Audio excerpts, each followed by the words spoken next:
É um privilégio. Peraí, aconteceu alguma coisa aqui. É um privilégio poder estar com os irmãos e, ao mesmo tempo, ficar ciente aí que eu vou falar logo depois do irmão Gavin. As minhas pernas tremeram aqui agora, hein?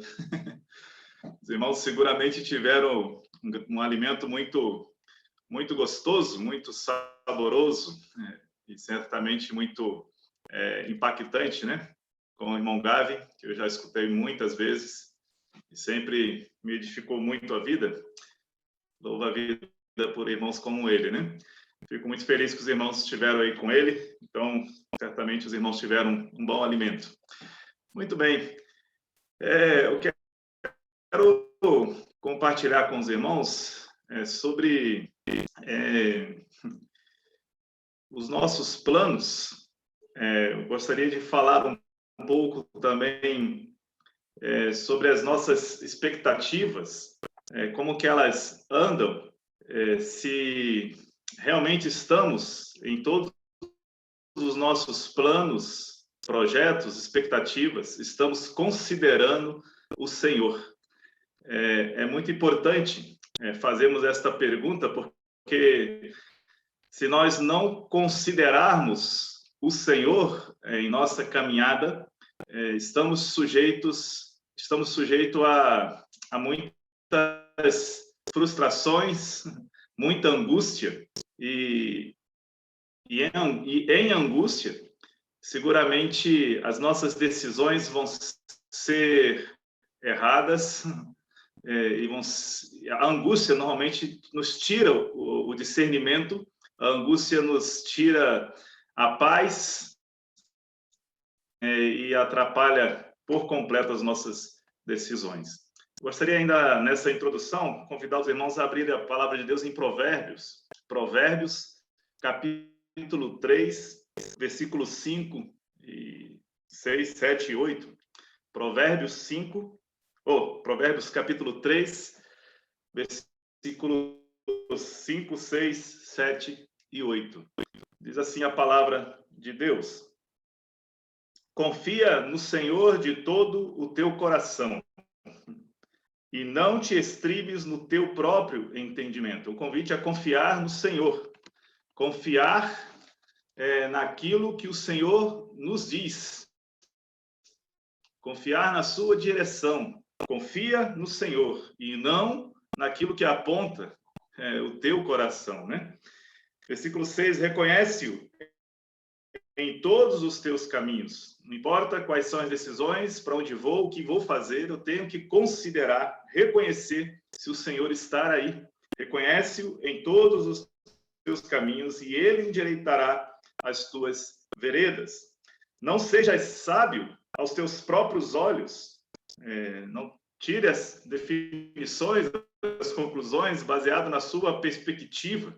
Mas nós, como cristãos, temos que saber quais são as perspectivas de Deus deixadas em sua palavra.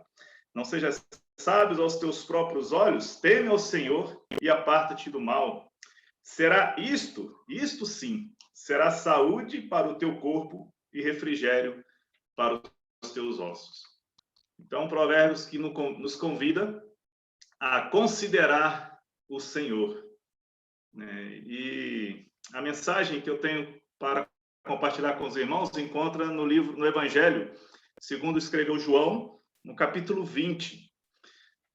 João, capítulo 20, eu quero ver com os irmãos algumas lições que eu aprendi aqui com os discípulos, com Maria, algumas lições no evento, no grande evento que tem a ver com a ressurreição de Cristo Jesus. Como eles reagiram, quais eram as suas expectativas, como eles estavam tomando as suas decisões naquelas horas, naqueles dias, à espera da ressurreição. O que realmente estava movendo os seus corações a tomar as atitudes, decisões que eles estavam tomando. E vamos perceber nessas lições com esses discípulos que eles sofreram muito porque eles não consideraram Senhor, a palavra do Senhor. Já que o assunto é a ressurreição, ainda na introdução, daqui a pouco nós vamos para João 20, mas a ressurreição ela é muito importante, né? É a base da nossa fé, né? Paulo escrevendo aos Coríntios, capítulo 15, versículo 13 e 14, capítulo 15 de 1 Coríntios, Paulo fala, versículo 13 e 14 de 1 Coríntios 15, e se não há ressurreição de mortos, então Cristo não ressuscitou. E se Cristo não ressuscitou, é vã a nossa pregação e vã a vossa fé. Versículo 17, se Cristo não ressuscitou, é vã a nossa fé e ainda permaneceis nos vossos pecados. Há muitas evidências sobre a ressurreição de Cristo Jesus. Quero apenas mencionar um pensamento com os irmãos sobre a ressurreição de Cristo Jesus. É que se ela de fato não tivesse ocorrido, seria muito, mas muito simples para os inimigos da fé cristã dar um fim no movimento que iniciou a partir da ressurreição de Cristo Jesus. Seria muito simples eles provarem que não houve ressurreição, mas nós sabemos que não foi possível frear o corpo de Cristo, frear os discípulos, porque eles estavam com a verdade. De fato, Cristo ressuscitou. Seria muito simples acabar com o movimento já na sua raiz, no início, se não tivesse ocorrido a ressurreição. E nós estamos aqui hoje, 2021, porque houve, de fato, a ressurreição de Cristo Jesus. Mas vamos para o nosso texto, Evangelho segundo escreveu João, capítulo 20. Vamos aprender aqui algumas lições com os discípulos na espera da ressurreição, neste evento. Sabemos, creio que os irmãos sabem disso, que todos os discípulos, eles estavam muito angustiados, estavam emocionalmente muito abalados com tudo que estava, ou melhor, com tudo que ocorreu naqueles últimos dias do Senhor Jesus entre nós, e todo esse abalo que eles sofreram, os fizeram a tomar decisões, os fizeram a sofrer. E eu posso afirmar, e vamos ver nessas lições aqui, que sofreram porque não consideraram o Senhor. Antes de chegarmos no capítulo 20, sabemos que a partir do capítulo 14, o capítulo 13 de João em diante, praticamente o Senhor dedicou um tempo exclusivo para estar com os seus discípulos. E ele disse muitas coisas para os discípulos, nesse momento a sós com os discípulos, que durou horas, e ele revelou muitas coisas que estavam ocultas, que eles não entendiam. O Senhor revelou, o Senhor afirmou categoricamente sobre a sua ressurreição. O Senhor afirmou como tudo iria acontecer, a sua crucificação. Ele falou detalhadamente para os seus discípulos que ele iria reaparecer por um tempo, eles iriam estar tristes com a crucificação, mas esta tristeza ia se tornar em alegria. Mas depois desse pouco tempo, ele iria de novo sair de cena, iria para a glória. Tudo isso o Senhor falou claramente para os seus discípulos. Mas, ao que me parece, quando eu encontro os discípulos aqui no capítulo 20 de João, vou me ater apenas aos eventos do capítulo 20 de João. Sabemos que o Evangelho de Mateus, Lucas, também nos trazem muitos outros detalhes, mas eu vou me ater apenas aos detalhes, as informações que João nos traz. E nessas informações vamos ver aqui as decisões que os discípulos tomaram, movidos por sua angústia, não movidos ou considerando aquilo que eles ouviram do Senhor. Então vamos para o nosso texto aí, João, capítulo 20, versículo 1, diz assim: no primeiro dia da semana, Maria Madalena foi ao sepulcro de madrugada, sendo ainda escuro, e viu que a pedra estava revolvida. Então, no primeiro dia da semana, Maria me vai ao sepulcro. O texto diz que ainda era de madrugada, ainda estava escuro. Ela não poderia ter ido durante o sábado, né? Porque não lhe era permitido. Depois das 18 horas do nosso sábado, ela poderia até ter ido, né? Mas se não o fez, ela foi na madrugada de sábado para domingo, correndo certos perigos, né, muito corajosa, sim, mas o que estava movendo Maria? Ela ainda estava querendo dar algumas honras ao Senhor Jesus, ao corpo de Jesus. Vamos ver no texto que Maria, ela não contava, ela não estava considerando o que ela ouviu do Senhor sobre a ressurreição. Ela não tinha a expectativa de que o Senhor iria ressuscitar. Ela, então, foi ao sepulcro movido por sua angústia. Podemos entender por seu amor? Com certeza, por seu amor. Mas faltou discernimento, porque ela não estava considerando o que o Senhor disse. Porque o Senhor disse claramente para os discípulos, e repassou certamente para elas, que, olha, vocês vão para a Galileia, me esperem lá, porque eu vou ressuscitar e vou encontrar vocês lá no norte. Mas eles não fizeram isso, né? Eles ficaram ali. E ela, então, movida pela sua angústia, o seu coração certamente tomou a rédea, o controle das suas decisões, e ela, então, se pôs a caminho ao sepulcro. Chegando lá, viu aquela pedra que estava revolvida. Interessante que ali já era um sinal que o Senhor deixaria bem claro de que ele não estava mais ali. Ele quis dar um sinal que ele tinha ressuscitado, porque sabemos que ele não precisava remover a pedra para sair do túmulo, porque ele passou a entrar nos lugares, né, sem precisar abrir as portas. O Senhor não precisava que essa pedra fosse removida, mas ela está removida, não precisa ninguém entrar lá para ver, para crer que ele ressuscitou.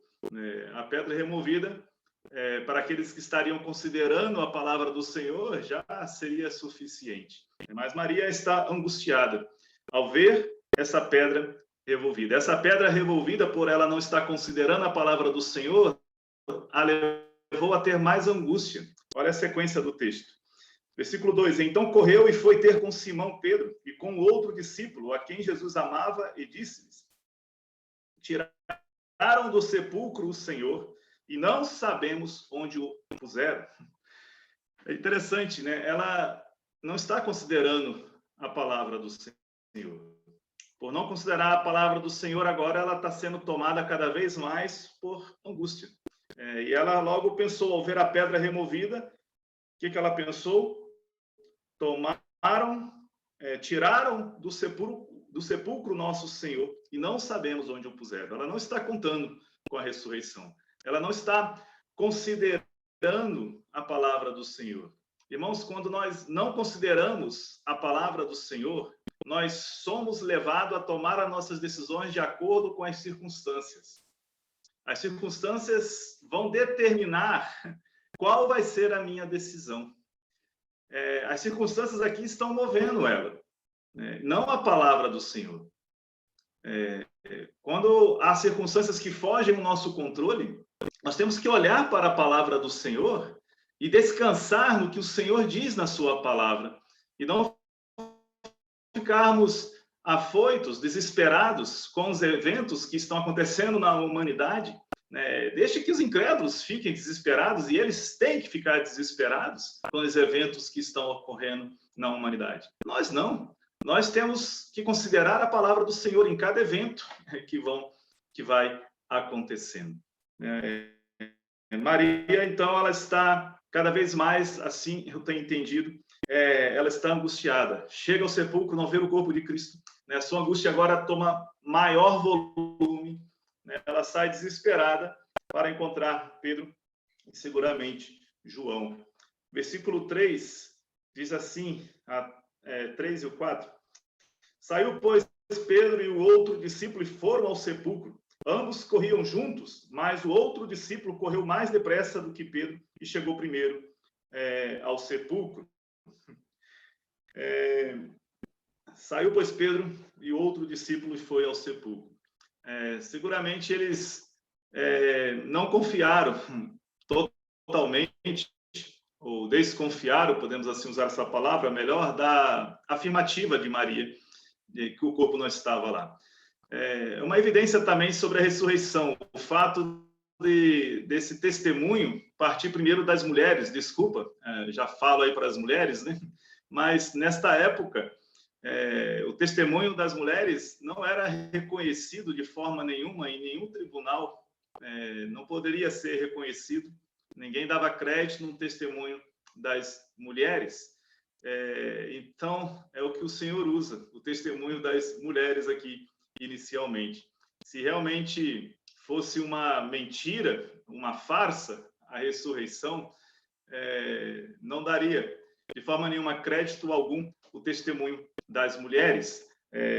Isso também, por si só, já é uma prova muito clara sobre a ressurreição, porque se você quer usar ou enganar o povo, você tem que usar alguém que teria crédito, alguém que a sua palavra realmente fosse respeitada e não fosse jamais questionada. As palavras das mulheres, o testemunho das mulheres, totalmente questionável nesta época.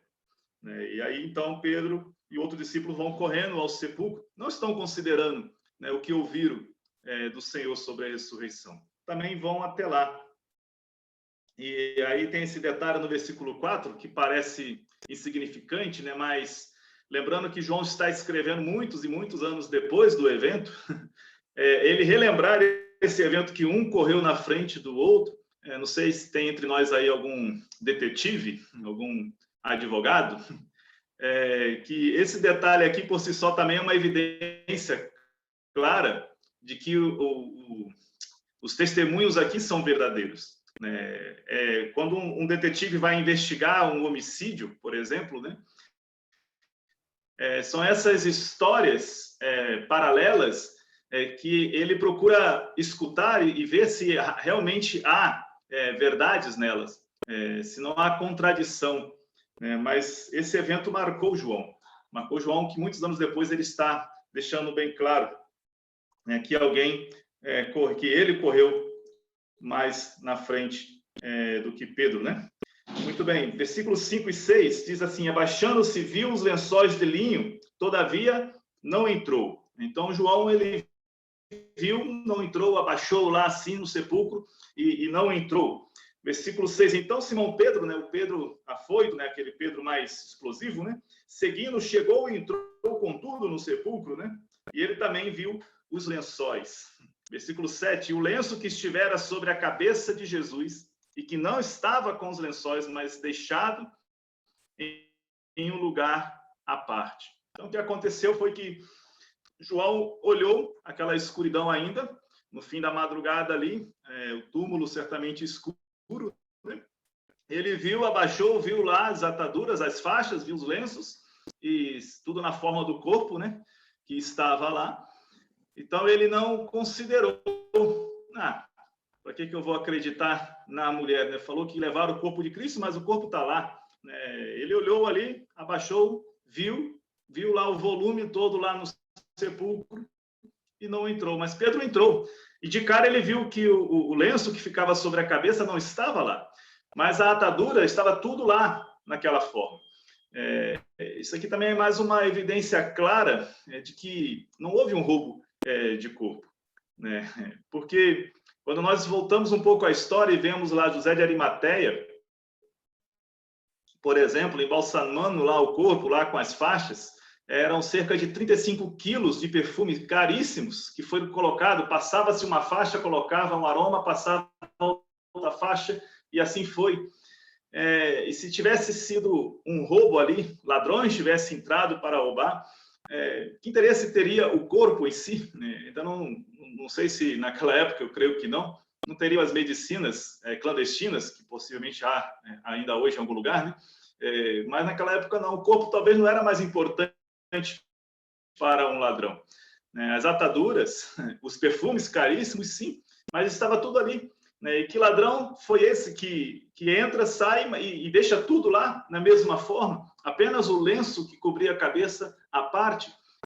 Essa história que os judeus mandaram os soldados contar não bate, não tem credibilidade. Falar de roubo do corpo, de ladrões roubando o corpo, não cabe de forma alguma. E agora chega o versículo 8, algo que me chama a atenção, na perspectiva de João. Aqui eu quero aprender também mais uma lição, com João, versículo 8 e versículo 9. Então entrou também o outro discípulo, que chegara primeiro ao sepulcro, e viu e creu. Viu e creu.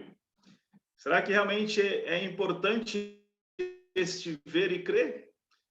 O próprio Senhor Jesus, mais à frente, no versículo 29, ele vai fazer uma afirmação lá, versículo 29, disse-lhe Jesus: porque me viste, creste. Bem-aventurados que não viram e creram. João, entrando agora no versículo 9, eu consigo entender que João está, de certa forma, envergonhado, quando nós vemos juntamente com o versículo 8 a informação do versículo 9. Versículo 9. Pois ainda não tinham compreendido a Escritura que era necessário ressuscitar ele dentre os mortos.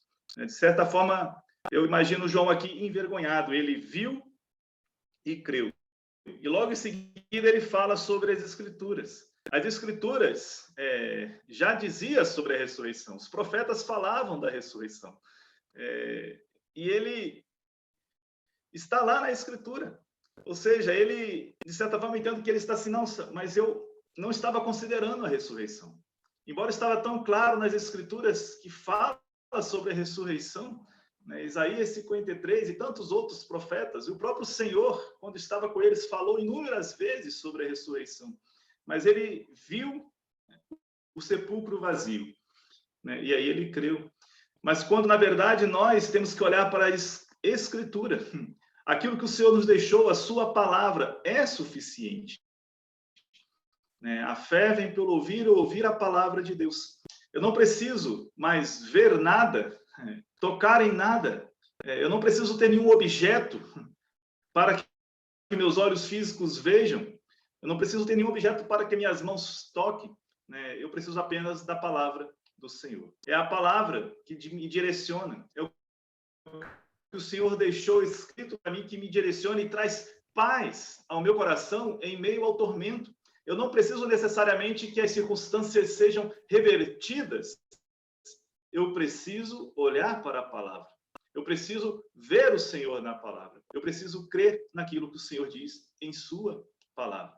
Quando nós deixamos a palavra de Deus de lado, irmãos, vamos, assim como eles aqui, tomar as nossas decisões a partir das circunstâncias. E aí estamos sujeitos a viver sempre afligidos, sempre em aflição. João viu e creu. Me chama a atenção no versículo 8 o fato de estar no singular, porque ele, Pedro, está lá. Mas diz que ele, João, viu e creu em Pedro. Não fala. Não fala. Eu não quero afirmar que Pedro não creu, mas o texto diz em singular, João viu e creu. E aí no versículo 10 diz assim: e voltaram os discípulos outra vez para casa. Mas João não creu? Se João creu, por que ele então não profere nenhuma palavra?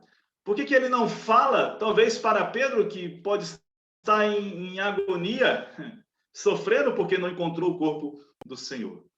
Aqui nós podemos ver claramente a importância do ministério do Espírito Santo em nossa vida. João viu, creu, mas ainda não tem a condição de ser aquela testemunha, de proclamar aquilo que crê. O Senhor mesmo disse para eles que recebereis o Espírito Santo e sereis minhas testemunhas. Ou seja, irmãos, para testemunhar, para proclamar a verdade do Evangelho, nós não temos condições de assim o fazer por nós mesmos. É uma ação do Espírito Santo, uma dependência do Espírito Santo em nossa vida. João me causa muita estranheza no texto mencionar o seu silêncio, ele não falar nada que ele conversou ou proclamou da sua fé, do seu crer para Pedro. E mais adiante, no versículo 11, ele encontra Maria. Certamente, quando ele vai saindo, ele encontra Maria lá chorando. Olha o versículo 11. Maria, entretanto, permanecia junto à entrada do túmulo, chorando. Enquanto chorava, abaixou-se e olhou para dentro do túmulo. Ela continua em aflição. João passou a crer. Ele juntou o episódio, o evento, o milagre do corpo não estar mais ali, com a palavra de Deus. Isso também, por si só, também nos chama a atenção, muito interessante perceber. Eu estou apenas agora trabalhando com a possibilidade, não estou fazendo nenhuma afirmativa. Mas o que Pedro viu foi um evento milagroso, o corpo não estar ali. O que João viu foi um milagre e ele ligou o milagre à palavra do Senhor. E ao voltar para as Escrituras, aí sim eu entendo que teve uma fé genuína em João. Ou seja, o milagre por si só, ele não pode levar a pessoa à fé para a salvação. É as Escrituras, é a palavra de Deus. João, ele então associa o que ele viu ou deixou de ver ali, que o corpo não estará ali, às Escrituras. Pode ser que Pedro não fez esta ligação às Escrituras. Pode ser, não estou fazendo afirmativa. A única afirmativa que eu faço aqui no texto é que João creu. Creu porque ele associou às Escrituras. Ele já está agora conduzindo o seu coração não mais para os eventos, não mais para as circunstâncias, mas ele está sendo direcionado pelas Escrituras, pela palavra. Ao sair, então, no versículo 11, você encontra Maria ali, ainda sendo conduzida por a sua aflição, a sua angústia, porque não está considerando as Escrituras. O que está movendo o seu coração as circunstâncias. São as circunstâncias, é o evento ali. Então, ela encontra-se ali chorando, em agonia. Não, mas ela está chorando de emoção, porque o Senhor ressuscitou. Bom, João vai nos mostrar ainda aqui que ela ainda não tem essa expectativa da ressurreição de Cristo Jesus. Versículo 12 diz assim, meu seu choro, versículo 12, e viu 2 anjos vestidos de branco, sentados onde o corpo de Jesus fora posto, um à cabeceira e outro aos pés. E quero fazer mais um parênteses sobre a ressurreição, sobre essa mentira que foi divulgada pela liderança judaica sobre o roubo do corpo de Cristo. Não seria possível. Mesmo que alguém quisesse roubar o corpo de Cristo, não seria possível. Havia um anjo na cabeceira e outro aos pés, guardando ali o corpo. Não poderia jamais, se alguém entrasse ali para fazer qualquer coisa no intervalo entre a morte e a ressurreição de Cristo, não seria possível. Ninguém conseguiria passar por esses anjos que guardavam e velavam ali o corpo de Cristo Jesus. Versículo 13, os anjos então se dirigem a Maria e falam, então eles lhe perguntaram, mulher, por que choras? Ela lhe respondeu, porque levaram o meu Senhor e não sei onde o puseram. Ela está em agonia ainda. Por quê? Ela está agonizando. Porque não está considerando a palavra do Senhor. Ela está ainda pensando que levaram o corpo do seu Senhor. Mas, mesmo assim, aqui eu quero destacar uma grande lição que podemos aprender com Maria. Nada, nem ninguém, nem algo substitui o Senhor no coração desta mulher. Esta mulher, ela realmente tem o Senhor, o único que preenche o seu coração. Muitos outros vendo seres celestiais, reluzentes como esses anjos, iriam se prostrar, iriam talvez reverenciá-los, mas nem mexeu com ela ver esses anjos reluzentes. Por mais reluzentes, por mais brilhantes Por mais que esses seres divinos pudessem chamar a atenção de qualquer um, né? Não de Maria. Maria dialogou com eles de forma muito simples, porque eles e nem ninguém realmente pode substituir o Senhor na vida dela. Ela quer o Senhor. Infelizmente, ainda que ela quer o corpo só, possivelmente para ainda dar ao corpo de Cristo alguma honra. Ela não está sendo levada pelas Escrituras, ela não está considerando as Escrituras, ela ainda está pensando que o corpo do Senhor foi levado. Mas mesmo assim, em seu sofrimento, nós podemos aprender muito com esta mulher. Nada, nem ninguém, nem seres celestiais, por mais brilhantes que sejam, tomam o lugar do Senhor em seu coração. Que lição para nós, né? O Senhor realmente, ele é o único que pode ocupar o nosso coração. Ele é o único que pode realmente satisfazer todas as nossas ansiedades. Tudo vem do Senhor. Versículo 14. Tendo dito isso, voltou-se para trás e viu Jesus em pé, mas não reconheceu que era Jesus. É um aspecto muito interessante do Senhor ressurreto, que o Senhor, ele aparecia, mas ele nem sempre ele se permitia ser reconhecido por todos. Nós sabemos até mesmo lá na carta de Paulo aos Coríntios que ele apareceu a mais de 500 irmãos. Então ele, embora estava ressurreto, um corpo visível, mas só era possível ver aqueles que o olhavam com fé. Somente aqueles que realmente criam nele poderiam reconhecê-lo, poderiam vê-lo, porque era pela fé. É pela fé que podemos chegar até o Senhor. Então, somente assim. Isso explica o porquê que o Senhor ressurreto estava entre as pessoas, passava, mas somente os irmãos, somente aqueles que creram, reconheciam. E interessante que, mesmo quando o Senhor aparecia e até dialogava com alguns, como os dois no caminho de Emaús, os dois estranhos no caminho de Emaús, o Senhor dialogou com eles, mas depois que eles, então, creram, o Senhor se revela a eles. Realmente, somente pela fé que podemos chegar ao Senhor. Então, o Senhor volta-se para ela, fala com ela. Versículo 15. Perguntou-lhe Jesus: mulher, por que choras? A quem procuras? Ela, supondo ser ele o jardineiro, ou seja, ela ainda não está reconhecendo que é o Senhor Jesus. Alguns colocam, porque está escuro, ela não consegue ver, mas ouviu a voz. Será que ela não reconheceu a voz do Senhor? Ainda não. O Senhor ainda não permitiu ela reconhecer. O Senhor quer mostrar para ela que ela precisa crer. Ela precisa crer para que toda a sua aflição passe, para que toda a sua angústia caia por terra. Ela precisa se aproximar do Senhor com fé. Versículo 15, perguntou-lhe Jesus: mulher, por que choras? A quem procuras? Ela, supondo ser ele o jardineiro, respondeu: Senhor, se tu o tiraste, dize-me onde o puseste e eu o levarei. Ou seja, até agora, ela está em agonia, porque não considera a palavra do Senhor. Ela está agonizando, pensando que alguém levou o corpo do Senhor. Pensou que este homem, que ela julga ser um jardineiro, tenha levado o corpo do Senhor. Ela está em sofrimento. Irmãos, assim somos nós também. Nosso sofrimento não tem a ver com as circunstâncias. Nosso sofrimento tem a ver quando deixamos de considerar o Senhor. Deixamos de considerar o Senhor. Não precisamos de grandes eventos catastróficos em nossa vida para nos trazer sofrimento. Basta deixar de olhar para o Senhor, que é a menor de todas as circunstâncias, já será suficiente para nos abalar, para a angústia tomar o nosso coração.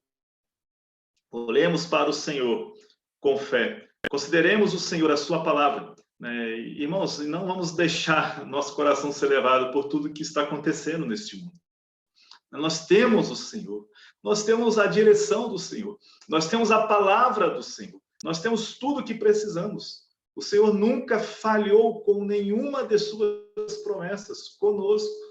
Não podemos e nem precisamos ficar em angústia. Versículo 16, disse-lhe Jesus: Maria. Ela, voltando-se, lhe disse em hebraico: Raboni, que quer dizer mestre. agora se cumpre uma promessa, né? Que o Senhor disse: as minhas ovelhas vão ouvir a minha voz, vão reconhecer a minha voz. As minhas ovelhas reconhecem a minha voz. Quando o Senhor Jesus fala Maria, ao pronunciar o seu nome, é praticamente feito um raio-x desta pessoa, Maria, né? Ao ouvir o seu próprio nome, Maria reconhece a voz do seu Senhor. Só quem me chama desta forma. Você pode falar assim: não, mas muita gente chama Maria para cá, Maria para lá, mas não com essa voz. Essa voz é singular. Essa voz, quem me chama é o meu Senhor, é o Senhor Jesus. Então ela se dirige a ele, e agora o reconhece, reconhece porque não está mais à procura de um corpo morto, mas agora ela reconhece um corpo vivo, ressurreto. Agora a expectativa, a esperança renasce em seu coração, porque caiu por terra aquela expectativa de procurar um corpo morto. Ela está com o seu Senhor vivo, e ela o chama agora de mestre, meu mestre. Ao que parece, ela entende que tudo vai voltar como era antes, o relacionamento vai voltar como era antes. Embora ela está agora vendo o Senhor, ela ainda não está considerando toda a palavra do Senhor. Porque o Senhor disse que iria ressuscitar, iria ficar com eles um pouco, mas ele teria que ir assunto aos céus, ele teria que voltar aos céus, ele teria que ir para a glória, para que o Consolador viesse, para que ele mesmo, o próprio Senhor Jesus, voltasse na pessoa do Espírito Santo e habitasse em todos. Isso tem a ver com a obra consumada. Versículo 17 diz assim: recomendou-lhe Jesus, não me detenhas. Outras versões diz não me toques, mas eu gosto mais dessa aqui, não me detenhas. Porque ainda não subi para meu Pai, mas vai ter com os meus irmãos e diz-lhes: subo para meu Pai, vosso Pai, para meu Deus e vosso Deus. Aqui uma lição que podemos aprender agora com Maria. Maria, ao reconhecer então o Senhor ressurreto, ela deseja agora continuar como antes, continuar a servi-lo, continuar a tê-lo como antes. Só que tê-lo como antes é pouco. A obra do Senhor é muito mais ampla. A obra do Senhor vai muito mais além do que o seu ministério terreno aqui conosco. No seu ministério terreno, ele tinha a sua limitação, né? Os seus discípulos estavam com ele se estivesse com ele presencialmente, fisicamente, né? Mas agora não. Ele precisa ir assunto aos céus. Ele precisa enviar o Consolador. Ele precisa mudar agora o tipo de relacionamento. Vai ser um relacionamento espiritual. Vai ser um relacionamento com todos, Maria. Eu não posso ficar só com você, né? Mas Maria está ali desejosa. É o que ela quer oferecer. Ela foi para isso, ela foi para honrar o Senhor, e agora não vou honrar um corpo em decomposição, né? Não vou honrar um corpo morto. Agora ele está vivo, eu vou honrá-lo. Raboni, meu mestre. Eu quero estar com o Senhor. Não há problema de tocar. No Evangelho de Mateus, embora eu disse que não ia mencionar os outros evangelhos, mas as Marias tocavam o Senhor, tocaram o Senhor, e o Senhor não falou nada que não pode tocar nele. Mas aqui o Senhor falou, porque Maria não está querendo tocá-lo, está querendo reter o Senhor. Está querendo reter o Senhor, mas a obra do Senhor tem a ver ainda com a sua ascensão. Ele precisa ir para que o relacionamento com os seus mude totalmente a configuração. O relacionamento agora vai ser espiritual, vai ser com todos, mas Maria quer estar com ele, quer ficar com ele, quer adorá-lo do seu jeito, da sua expectativa, aquilo que ela criou em seu coração de como que tem que ser. Vai voltar tudo a ser como era antes, né, meu Senhor? Não, não é, de jeito nenhum. Né? Não é desse jeito. E este mais, no versículo 17, me chama muita atenção. Eu quero desafiar os irmãos com este mais aqui. Maria tem essa expectativa de ficar com o Senhor e o relacionamento voltar a ser como era antes. Tudo continua, mas o Senhor já disse em sua palavra que não é assim. Não é assim. Não é do jeito que você está querendo fazer. É do jeito que o Senhor estabeleceu que tem que ser. Então, quando ele fala, mas vai ter com meus irmãos, o Senhor muda totalmente as expectativas de Maria. Maria está centrada em querer fazer a coisa de um jeito, né? assim também somos nós. Nós, às vezes, determinamos e decidimos, não, é assim que serve ao Senhor, é assim que faz ao Senhor, é desta forma aqui, mas o Senhor, às vezes, quer dar um mais na nossa vida. Não, mas mais, me separe, Paulo e Barnabé. Não, mas é assim, a igreja de Antioquia é assim, não, já tem a liderança aqui, está todo mundo aqui, é assim que tem que ser. Não, mas o Espírito Santo vai lá, mas me separe, tire 2 desses 5 aí, que eu tenho uma outra obra para eles fazerem, né? O Senhor sempre tem esse mais, irmãos, na nossa vida. Maria, mais, vai até meus irmãos, o Senhor chama de irmãos aqui, e diz para eles, subo para o meu Pai, vosso Pai, para o meu Deus e vosso Deus. Que maravilhoso. É a primeira vez nos evangelhos que o Senhor Jesus se refere ao Pai, sendo Pai também dos seus discípulos. E dize a eles, aí olha o versículo 18, então saiu Maria, saiu Maria. Abra a palavra de Deus, irmãos. Alguém leia, por favor, João 15, versículo 10, e outro lê João 14, versículo 21. João 15, 10 e João 14, 21. Alguém leia, por favor.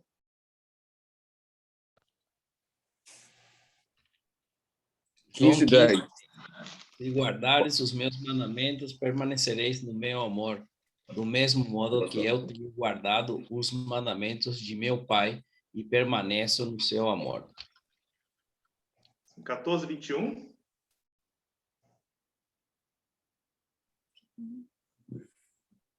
Aquele que tem os meus mandamentos e os guarda, esse é o que me ama. E aquele que me ama será amado de meu Pai, e eu o amarei e me manifestarei a ele. Maria acabou de dar prova de vivenciar esses 2 versículos na íntegra. Ela, na sua perspectiva, no seu amor, ela quer reter o Senhor e ficar com ele. Mas o Senhor fala, aquele que me ama faz o que eu mando, não faz o que quer fazer para mim. É totalmente diferente. Você quer fazer algo para o Senhor, eu amo o Senhor, é o que eu faço para o Senhor. Não, agora você tem que perguntar, é o que o Senhor quer que você faça? Nós temos que procurar saber o que o Senhor quer que eu faça. Maria ficou ali com o Senhor. Era o que ela queria, mas o Senhor mudou. Mas vai estar com meus irmãos. E não era tão simples assim, irmãos, para Maria. Lembra que eu falei que o testemunho da mulher não era muito considerável? A ordem do Senhor seria, obedecer a ordem do Senhor seria uma prova de confiar no poder do Senhor, na direção do Senhor, na palavra do Senhor. Porque ela estava indo para o meio dos discípulos, que possivelmente julgavam que deveriam ser eles, que deveriam ser os primeiros informantes dessa boa notícia. Mas é Maria. E ela vai até lá, possivelmente correndo o risco de ser ridicularizada. Ah, mulher, de novo você aqui, me conta, como é que a gente vai acreditar em você? Mas ela foi. Versículo 18, então saiu Maria Madalena anunciando aos discípulos. Não quero nem saber o que vocês vão pensar de mim. Não quero nem saber se vocês vão zombar de mim, se vocês vão rir de mim. Eu vou fazer o que o Senhor mandou eu fazer. Ele mandou vir até vocês e falar que eu vi o Senhor e contava que ele lhe dissera estas coisas. Ela foi lá. Aqui sim, então, ela deu uma prova de que ama, que guarda o mandamento do Senhor. Porque ela deixou de fazer do jeito que ela queria fazer, do jeito que ela pensou em fazer, mas passou a obedecer o que o Senhor disse para ela fazer. Espero que eu tenha me feito entender a diferença clara disso. Quantas e quantas pessoas estão hoje dando tudo, mas pergunto, é o que o Senhor realmente quer? É do jeito que o Senhor quer? É o que o Senhor quer, né? Não é o que você quer. Não é você que decide como servir ao Senhor. Não é você que decide como fazer as coisas para o Senhor. Não é você que decide o quanto você tem que ofertar para o Senhor. Né? É o Senhor. É Ele. Você tem que considerar Ele. Temos que considerar o Senhor, é o que Ele quer. É o que Ele quer. Seguindo ainda na sequência, eu não vou todo o capítulo 20 não, tá bom, irmãos? Mas pretendo chegar pelo menos até o 21 aí. Versículo 19 diz assim: ao cair da tarde daquele dia, o primeiro dia da semana, trancadas as portas da casa onde estavam os discípulos, com medo dos judeus, veio Jesus, pôs-se no meio e disse-lhes: paz seja convosco. Que cena linda. Tá ali os discípulos, de certa forma, desobedecendo o Senhor, porque o Senhor tinha dito para eles irem para a Galileia, e eles não estão lá. O que parece, eles ainda estão aqui em Jerusalém, porque se eles estivessem lá na Galileia, não teria sentido ter este medo aqui dos judeus, né, porque estariam afastados do grande centro de Jerusalém, não precisariam estar com esse medo ou com portas trancadas, porque depois, quando o Senhor aparece a eles lá, ao que me parece, as portas não estavam trancadas, porque eles estavam lá no norte não precisaria ter esse medo dos judeus, mas eles estavam ali, né? Eu fico assim curioso, sabe? Será que João não falou nada para eles? Gente, nós estamos aqui com medo, mas o Senhor ressuscitou. E será que quando ele falou que o Senhor ressuscitou, se ele falou, compartilhou com os outros? Eu creio que compartilhou com os demais. Será que eles também não estão com um certo medo, que o Senhor vai aparecer a eles e vai vir com um chicote? O que vocês estão fazendo aqui? Por que vocês estão aqui? Eu não disse na minha palavra que eu ia ressuscitar? Será que eles não estão aqui envergonhados? Porque o Senhor disse que ia ressuscitar e eles não estavam considerando a ressurreição e precisaram ver para crer. Eu não sei quanto a vocês, mas eu, em muitos momentos da minha vida, mais na juventude lá, eu ficava assim na expectativa de que eu queria mesmo ter sido contemporâneo do Senhor, eu queria ter visto como os discípulos viu. Mas o que faz a diferença para todos os discípulos aqui não foi o fato de vê-lo fisicamente, mas foi o fato de que o que eles viam estava batendo exatamente com as Escrituras. E eu tenho as Escrituras. E eu prefiro mais o versículo 29, a própria palavra do Senhor. Mais bem-aventurado aqueles que não viram e creram, porque creram suficientemente na minha palavra. Na minha palavra. E todos esses daqui não estão crendo porque viu o Senhor fisicamente, mas porque consideraram a palavra do Senhor. Mas me chama a atenção esses discípulos aqui, seguramente com medo dos judeus, como está afirmado, mas também com certo receio ou vergonha de como que vai ser esse reencontro com o seu Senhor. Que cara eu vou me apresentar ao Senhor? Ele sabe que nós não cremos. Ele sabe que nós ficamos duvidosos de que ele ressuscitaria. Mas me chama a atenção a primeira palavra que o Senhor profere aos discípulos assim que os encontra trancado nesta casa. Paz seja convosco. Que gostoso, irmãos, ouvir do Senhor esta palavra. Paz. Para aqueles que se sentem culpados, ouvir daquele que pode os condenar. Em vez de trazer uma palavra de condenação, traz a palavra de paz. Paz seja convosco. Vocês não precisam temer. Vocês não precisam ficar temerosos, porque eu vim com a minha paz. Olha o versículo 20. E dizendo isso, lhes mostrou as mãos e o lado.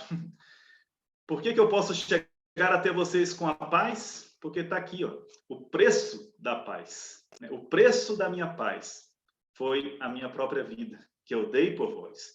Por isso que eu posso chegar até vocês culpados. Vocês culpados, sim. Pecadores, sim. Por isso eu posso chegar até vocês com a minha paz. Por enquanto, queridos, o Senhor chega com a sua paz. Eu não sei se tem entre nós alguém que ainda não creu no Senhor Jesus Cristo, ou talvez está pensando aí na sua vida, uma vida pregressa, um passado terrível, de coisas terríveis que já fez. E quantas pessoas já conversei que, ao considerar o seu passado, a sua vida, eles têm medo de se apresentar ao Senhor Jesus, porque eles pensam, o Senhor não vai me querer, por causa de quem eu sou, porque eu sou um pecador muito miserável. Você não me conhece. Uma vez eu conversando com o Senhor aqui em Jacutinga, ele falou isso. Não, eu não quero, porque se eu for encontrar o Senhor, eu não vai sobrar nada de mim. Eu falava com ele, mas se o Senhor encontrar ele agora, ele vai vir com a sua paz. Que o Senhor vai encontrar o Senhor Jesus, um dia o Senhor vai, mas se for agora, está tudo resolvido. Não deixe para depois. Tem que ser agora. Esses discípulos estavam ali angustiados, possivelmente se sentindo culpados, pesarosos, né? Porque não creram, não estavam com a expectativa da ressurreição. Mas o Senhor veio com paz. Um dia nós sabemos, queridos, que o Senhor não virá com paz. Ele virá com juízo. Ele virá com poder e glória. Né? E aí, né, não vai ter paz. Aí não tem mais jeito. Né? A hora é agora. Ainda hoje, é o tempo da paz. E ele mostra aqui o preço desta paz. Mostrou-lhes as mãos e os lábios. Ou seja, não é nada que vocês façam. Eu que fiz. Para vocês terem esta paz, foi eu que fiz. É interessante pensando em paz, como o Senhor mesmo afirmou, a minha paz não a dou como o mundo a dá. De forma nenhuma. A paz que o Senhor dá foi um custo aqui. O custo da sua própria vida, seu próprio sofrimento. Uma paz que transcende toda e qualquer circunstância. Esta é a paz do Senhor. E aí, na sequência do versículo 20, nós temos o cumprimento do capítulo 16, versículo 20. Alguém leia, por favor, capítulo 16, 20.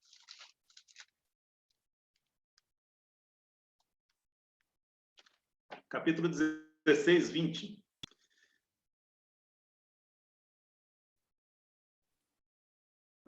Na verdade, vos digo que vós choreis e vós lamentareis, e o mundo se alegrará, e vós estareis triste, mas a vossa tristeza se converterá em alegria.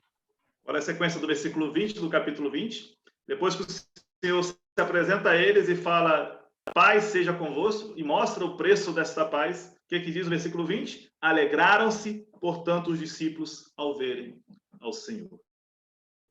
Toda aquela tristeza, toda aquela agonia, tudo acabou, porque eles estão vendo o Senhor. Irmãos, se deixarmos de ver o Senhor, não teremos esta alegria, de forma nenhuma. Precisamos continuar vendo o Senhor. Precisamos continuar celebrando esta paz do Senhor. Versículo 21 diz assim, disse-lhes, pois, Jesus outra vez, paz seja convosco. Interessante, mais uma vez, o Senhor, a segunda vez que ele profere palavras, é falando paz. Paz seja convosco. Shalom. Assim como o Pai me enviou, eu também vos envio. Aqui eu fico pensando o porquê que muitas vezes nós cristãos, embora já temos a paz com Deus, não desfrutamos da paz de Deus. Versículo 20 diz que eles se alegraram. O versículo 21, para mim, é uma resposta. Se você quer realmente a alegria do Senhor seja permanente em sua vida, temos que agir como Maria agiu. Pôr os pés em movimento, em obediência ao Senhor. Talvez você é salvo, você já tem a paz com Deus, mas talvez em muitos momentos da sua vida você não desfruta desta alegria, desta paz. Por que não desfruta da paz se eu sou salvo? Por que eu não desfruto da alegria do Senhor? Eu sou salvo. Por quê? O que falta? Falta obedecer ao Senhor. Falta estar em movimento, em harmonia com a vontade do Senhor. O cristão não pode e não vai desfrutar da paz do Senhor sem estar em comunhão com os propósitos do Senhor para a sua vida. Você é salvo, você está garantido a sua eternidade, mas se está faltando paz, eu posso afirmar pelas Escrituras aqui, se está faltando paz, se está faltando desfrutar a paz, é porque você está faltando obedecer ao Senhor, obedecer o que o Senhor tem para a sua vida. Às vezes você está até servindo ao Senhor, mas não tem alegria. Às vezes você está fazendo a obra do Senhor, mas não está desfrutando da alegria. Está incomodado. Mas como eu posso estar incomodado se eu estou fazendo a obra do Senhor? Será que eu estou fazendo em obediência ao Senhor? Será que eu estou fazendo da forma que o Senhor me pede? Será que é o Senhor Jesus que está sendo revelado nas minhas ações? Ou será que sou eu? Como é que eu não posso desfrutar a paz do Senhor se eu estou fazendo a obra do Senhor? Como é que eu não posso desfrutar da alegria do Senhor? Versículo 21 disse depois Jesus outra vez, paz seja convosco. Assim como o Pai me enviou, eu também vos envio. Vocês querem desfrutar da paz? Vivam agora da mesma forma que eu vivi para o Pai aqui. Façam a obra. O Senhor Jesus disse, a minha comida consiste em fazer a obra daquele que me chamou, né? Daquele que me enviou, né? Então, ele fala, se vocês viverem aqui, se vocês se puserem em movimento, como vocês viram eu em movimento aqui, em obediência ao Pai, vocês vão desfrutar desta paz. Assim como o Pai me enviou, eu também vos envio. Irmãos, nós, não é só obreiro de tempo integral, não é só os líderes aí da igreja, não. Todos os cristãos são enviados para este mundo. Todos nós somos enviados. Todos nós. Se você não está desfrutando desta paz, seguramente eu posso afirmar, você não está vivendo como um enviado. Ou talvez você está fazendo a obra do Senhor do seu jeito. E o Senhor está constantemente gritando o mais aí, mas, não, eu quero ficar com o Senhor, eu quero tocar o Senhor, está tão gostoso essa reunião, está tão gostoso esse estar aqui. Não, mas, você pode ficar aqui, não tem problema. Mas, aí no seu bairro, mas, no seu caminho, mais no seu trabalho, onde você está vivendo, na sua escola, onde você tem que me levar. Né? Você tem que me levar. Você é um enviado. Você é um enviado. Né? Se nós não vivermos assim, né, ou ficarmos pensando, não, enviado é só aquele que recebe um chamado específico para ser obreiro de tempo integral. Né? Esses são os enviados. Né? Talvez esses estão desfrutando da paz de Deus. Aí nós nos admiramos, né? Vendo alguns irmãos, né, que estão vivendo este enviado, desfrutando da paz, nós ficamos tão admirados vendo assim eles desfrutando de paz. Mas por que eu não desfruto da paz? Né? Porque você também tem que viver assim, como um enviado, né? Um enviado do Senhor. Né? Versículo 22, 23, para terminar, diz assim, e havendo dito isto, soprou sobre eles e disse-lhes, recebei o Espírito Santo. Aqui há na teologia, há muita discussão sobre esse versículo, né? Será que eles de fato receberam o Espírito Santo, né? Mas alguns colocam, por exemplo, o fato de ele falar soprou o Espírito neles, é uma alusão lá a Gênesis, quando o Senhor soprou o Espírito de vida e deu vida lá a Adão. E aqui seria nesse mesmo sentido que eles agora eram seres espiritualmente vivos, eram vivos espiritualmente, e não necessariamente eles receberam o Espírito Santo, alguns assim colocam, se não me engano, o William MacDonald também pensa assim, mas isso faz muito sentido, porque, de fato, até Atos 1:8, nenhum deles saíram proclamando o Evangelho. Né? De fato, nenhum deles estavam esperando realmente o Pentecostes. Nós sabemos que a chegada do Espírito Santo foi no evento ali único, um evento único no Pentecostes. Dali em diante, sim, eles passaram a proclamar com toda a intrepidez a palavra do Senhor.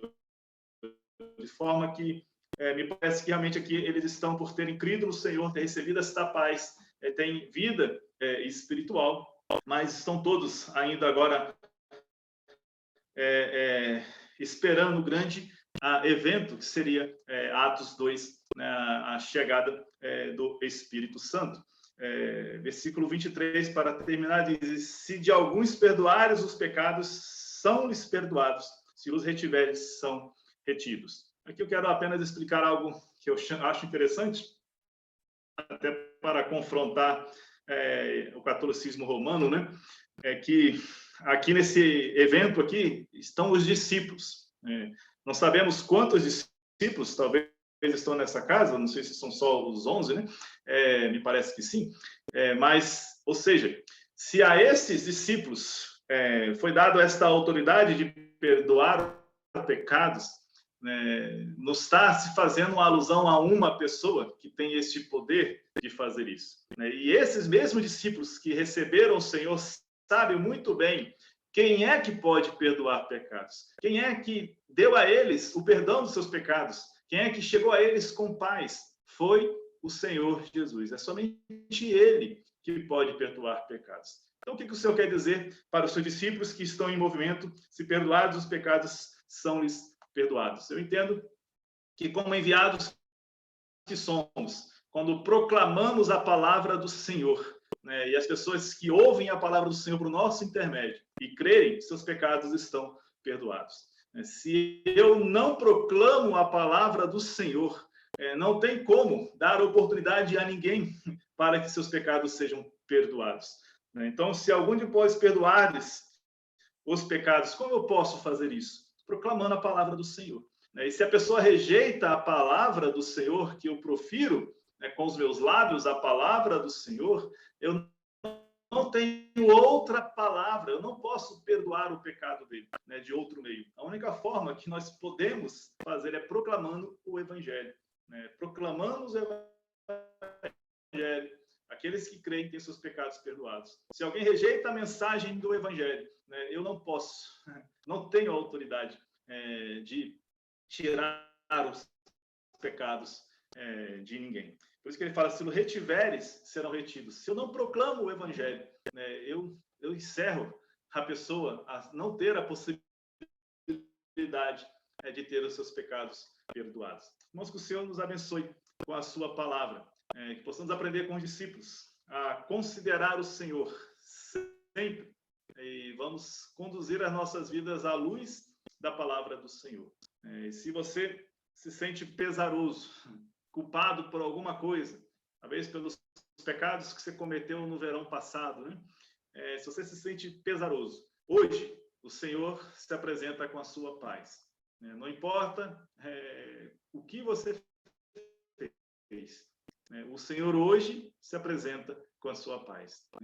Basta se apresentar a Ele, como os discípulos aqui. Alegraram-se ao ver o Senhor e desfrutaram da sua paz. O Senhor hoje quer celebrar a paz com cada um de nós. Então, não precisamos, de forma nenhuma, ficarmos resistindo à sua vontade. Hoje é paz. Eu sei que no futuro o Senhor virá com juízo para os incrédulos, mas nós também, cristãos, tem um episódio também para um evento nos esperando, que é o tribunal de Cristo. Hoje, o Senhor se apresenta com a sua paz, tá bom? Que o Senhor nos abençoe e que essas lições possa o Espírito Santo continuar usando em nossas vidas, tá bom? Grande abraço, irmãos.